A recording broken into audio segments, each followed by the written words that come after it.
Hey guys, welcome back.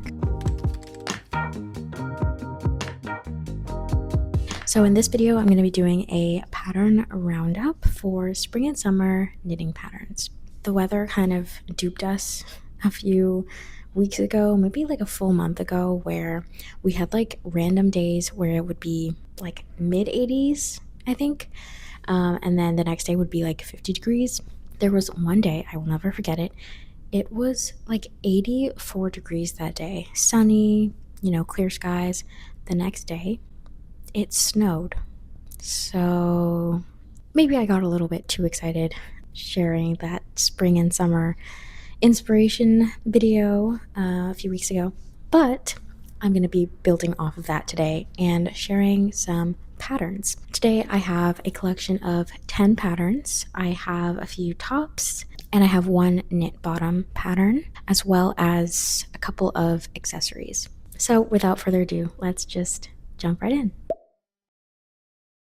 So starting with tops, we've got a variety of sleeveless and short sleeve tops, which are adaptable to have different sleeve lengths. Let's begin with the Anna top by Leah from Kiss Kiss Rhinestones. So this is a stockinette sleeveless turtleneck top, which is knit top down using a sport weight yarn on 3.75 millimeter needles. The gauge is 24 stitches and 30 rows per 10 by 10 centimeters, and the pattern's written for a total of 9 sizes. The original design is knit in Cardiff cashmere, but some other possibilities for yarns are blends of cotton, linen, bamboo, or silk for something that's a bit more breathable for the summer heat. I really love the versatility of this top and the amount of options for modifications. For example, you can add bust shaping if you have a larger chest, which is probably something that I would incorporate if I knit this. Also, the collar can be made into a crew neck if you prefer that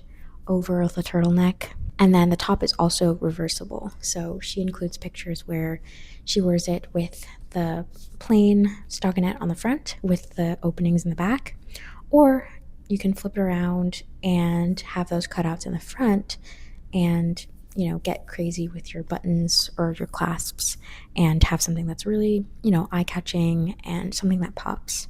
So if you saw that video that I posted a little while ago, I talked about some spring and summer knitting inspiration that I had that incorporated a bunch of different design concepts that built off of simple silhouettes. So I think this one is a really good example of a pretty basic design in terms of like the shaping of the top itself, but then there's different elements that kind of elevate it.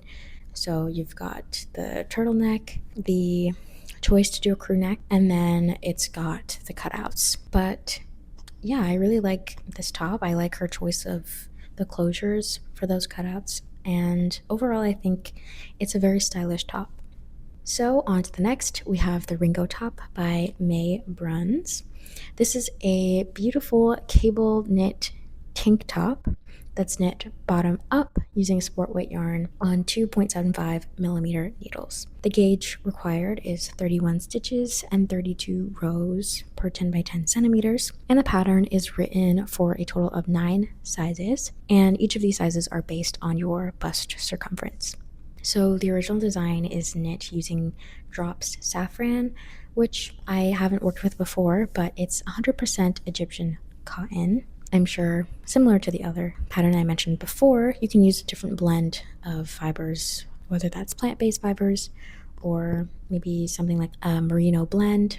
For me, I actually cast this pattern on last summer, and it's on pause right now, but I'm planning on bringing it back and hopefully finishing it for this summer. But I am knitting mine using the Knitting for Olive cotton merino, and I chose this fiber because it was originally intended for me to wear in the springtime, and then also there's the potential to like layer it with other things. So I think having like a merino blend is a good way to, I guess it's sort of insulating but also breathable. So as I mentioned, you can knit this in a merino and use it as a transitional layering piece like I will be doing. I'm knitting mine in a solid black color, so the cables are a little bit more subtle, but when I'm in certain lighting, that light will catch the cables differently in different settings. So I'm really excited to finish this project and see what the outcome is like. Next, we have the Seafoam Top by Inka Swazen. I hope I pronounced her name correctly. This is a sleeveless tank top featuring a lace texture for the body. The piece is knit top down using DK weight yarn on 4mm needles, and the gauge required is 20 stitches and 32 rows per 10 by 10 centimeters. This pattern is written for a total of 6 sizes. So the original design uses the Hobie Friends Cotton Silk DK, but just like the others, you can kind of use different alternatives and adapt this to your liking and to your preferences. I really like the design of this top. It's a basic tank top, but it's got that really cool stitch pattern on the bottom. And I also really like the fact that the bust cups are overlapping, which is just another interesting visual element. Next, we have the Caro top by Matilda Knits. This is a really cute cap sleeve top that's knit top down using worsted weight yarn on 4mm needles. The gauge required is 19 stitches and 29 rows per 10 by 10 centimeters, and the pattern is written for a total of 5 sizes from extra small to extra large. So this top is originally knit in the cotton 8/8 by Mayflower, which again is not a fiber I've used, but it seems like it would be well suited for this top as it's a 100% cotton fiber. I really like that the designer includes waist shaping, so you can kind of customize your fit. If you would like something with more negative ease, you can incorporate more increases and decreases for that waist, or you could also do something a little bit more neutral fitting with neutral ease so that you have a little bit more breathability. And also you can customize the sleeve length if you wanted to make a spring-friendly version by knitting longer sleeves like 3/4 sleeves or just the full long sleeve. I also really like how she styled it in these photos. It's just chef's kiss. Okay, next we have the Pipotee by Marie Lena Tricot. This is a fitted baby tee with buttons that go along the side.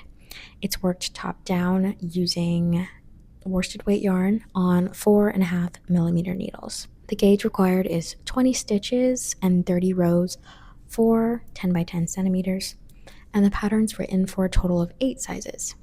The top is meant to be fitted with negative ease of about 5 to 10 centimeters, which is about 2 to 4 inches. The original sample is knit in Drops Beaumont Lin. I'm not sure if I pronounced that correctly, but this is another fiber I haven't used before. It's a 53% cotton and 47% cellulose blend, and that cellulose is made up of linen and flax, which is a combination I haven't worked with before. It's not something I'm very familiar with. I'm assuming that you're getting more of a drapey texture from that linen and then a little bit more of that density from the cotton. This pattern is actually a 2-in-1 and includes instructions for the t-shirt version and then also the long sleeve version. And I think you could really play around with that button-up side closure thing. It's such a really cool design element. It's something that I don't think I've seen in this application, but you could probably play around with your button sizes and the colors. You could do like a simple solid colored top with a neutral and then play around with like bright pops of color for the buttons. You could experiment with the button sizes, doing smaller buttonholes and then doing like a bunch of buttons down the side, or maybe larger chunkier buttons. But I think there's a lot of ways to play around with this one, especially since it's a pretty basic baby tee, but just like with that one little unique element. And then we have another one by the same designer. This one is called the Ella Tee. This pattern's actually in testing, but should be out soon, so fingers crossed it comes out before the summertime. This one is a top-down ribbed knit top using sport weight yarn on 4mm needles. The gauge required is 19 stitches and 30 rows in stockinette, and the pattern's written for a total of 10 sizes, so a little bit more of an expansive size range. The original design is knit in Reborn Denim by Cremcasol Wool, which is an 85% recycled denim, 10% cotton, and 5% blend of other fibers, which I'm assuming is like other recycled fibers. So what I really enjoy about this pattern is that, again, it's that basic baby tee style, but you've got the stockinette on top and then you've got the ribbing on the bottom. There's a bunch of tops that have been coming out lately that kind of mirror this look. I've seen a bunch that are more oversized on top and fitted on the body, which is something that you could definitely do with this pattern in particular. I believe the designer will be including instructions for customizing the fit. She mentions that this top can be knit with more negative ease or a more loose top with an off-the-shoulder fit and tight around the waist. And again, you have the option to make short sleeves or long sleeves. So if you, I'm not sure if this pattern would come out in time for that spring weather, but let's say in preparation for next spring, you wanted to make a long sleeve version, you definitely could. And I'm sure you could also play around with the neckline to make a crew neck version or maybe like a mock neck, or you could just leave it with the boat neck.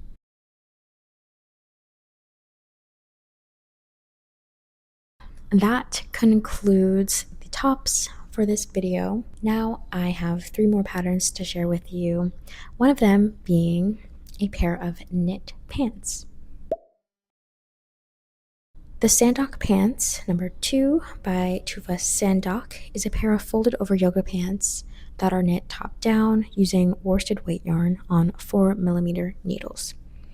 The gauge required is 19 stitches per 4 inches, and it's written for a total of 6 sizes, from extra small to extra extra large. The original design is knit in Sandsgarn Tin Lina and Lina, which are the fingering and worsted weight versions of Sandsgarn's linen yarn. And I think this piece is really cool because there's not many patterns for knit pants. I've seen plenty for knit shorts, which I'm sure you could use those patterns and adapt them by just knitting the legs slightly longer. But I am sure that this one kind of guides you through the process of working increases towards the bottom to make them flow out like yoga pants do. This pattern is also really cool in the incorporation of that folded waist, which kind of builds on her original Sandock Pants pattern, which is just the double folded waistband. This one, I believe, has that, and then also the folded over part is added on top. I think for me personally, I would love to knit a pair that are like very low waisted and flowy using that linen yarn. So now onto some accessories slash miscellaneous objects. First we have the Bloomlet Poncho by Milote Knits. This is an all-over lace poncho with eyelets, and it's worked flat using worsted weight yarn on 5mm needles. The gauge calls for 22 stitches per 12 centimeters, and that's slightly larger than the standard gauge size, but that's because you're knitting it in the eyelet pattern.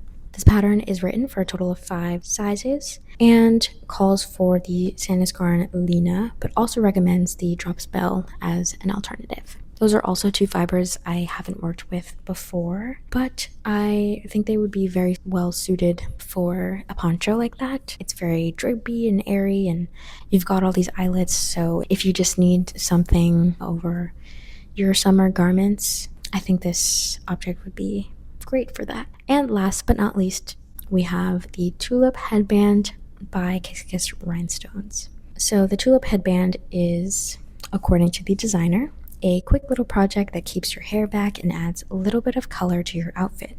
She says that it uses around 15 grams of fingering to sport weight yarn, which makes it really great for using up scraps. And it's a very beginner-friendly project, since you only need to know how to knit, purl, increase, and decrease.